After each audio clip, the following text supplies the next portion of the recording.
오늘은 예수님의 부활이 정말 있었을까? 그 질문으로 괴로워하시는 분들과 함께 이야기를 나누고 싶습니다.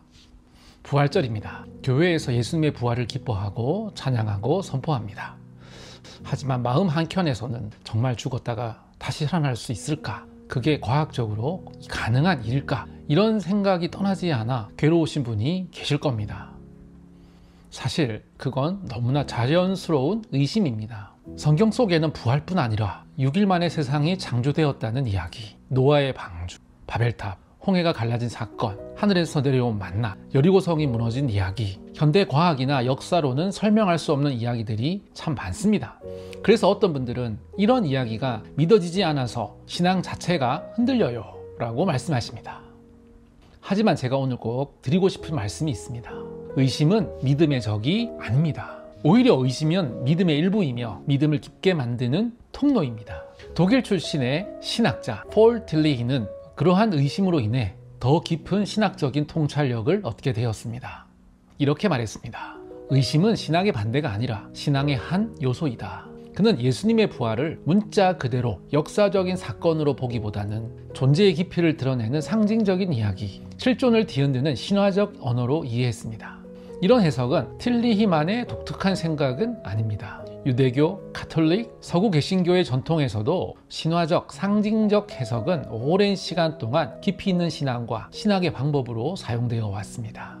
모든 것을 문자 그대로 받아들이는 방식만이 신앙의 길이 아니라는 것입니다. 그 의미를 어떻게 받아들이고 삶에 적용할 것인가, 그 물음이 신앙의 중심에 있다는 거죠. 이제 두 가지 중요한 개념을 말씀드리고자 합니다. 첫 번째는 상징입니다. 하나님은 인간의 언어로 온전히 표현할 수 없습니다. 그래서 성경은 하나님의 진리를 상징이라는 형태로 표현합니다. 예를 들어 하나님은 사랑이라고 했을 때 사랑은 하나님을 온전히 표현하지 못합니다. 그래서 하나님의 본질을 설명하는 상징적 표현으로 해석을 합니다.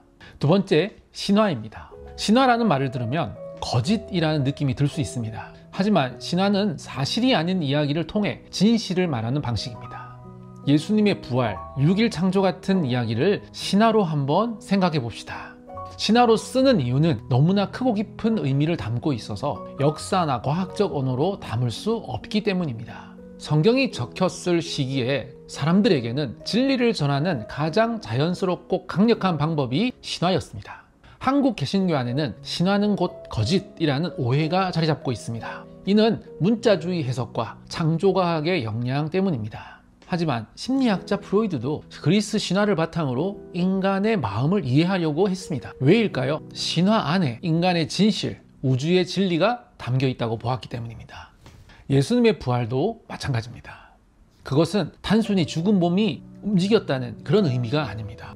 그 이야기는 죽음 이후에도 삶이 계속되고 절망의 끝에서 희망이 다시 피어날 수 있으며 고통 너머에는 새로운 시작이 있다는 메시지입니다. 그 부활은 지금도 우리 삶 가운데 신화의 형태로 그러나 진실한 의미로 살아 있습니다. 혹시 당신의 삶 속에서 무너진 마음, 죽어버린 관계, 희망을 잃은 순간이 있다면 그것이 다시 살아나는 순간이 바로 당신의 부활입니다. 성령은 지금도 우리 안에서 죽은 것을 다시 살리시고 다친 마음을 여시며 새로운 생명으로 이끄십니다. 그래서 저는 오늘 예수님의 부활을 믿지 않는다는 당신의 고백을 믿음의 시작으로 받아들입니다. 당신의 그 정직한 의심은 하나님께 나아가는 길이 될 수 있습니다.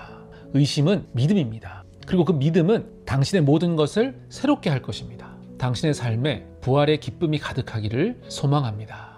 함께 살아가는 공동체 웨이즈입니다. 샬롬.